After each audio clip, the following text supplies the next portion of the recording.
ओ, मला काय तुमच्या भावासाठी इथनं पुढे जेवण बनवायचं होणार नाही बघा. का? त्याला रोज रोज कोण गरम गरम जेवण करून देणार?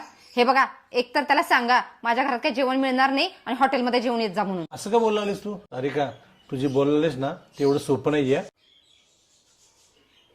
बाकीच्या घरची परिस्थिती वेगळी आहे आणि आपली वेगळी आहे. काय वेगळी आहे? हे घर राजूच्या नावावर आहे. भाऊजींच्या नावावर कसं काय? अगं पप्पा जायच्या आधी मला भरपूर कर्ज झालं होतं आणि ते कर्ज राजूने फेडलं होतं.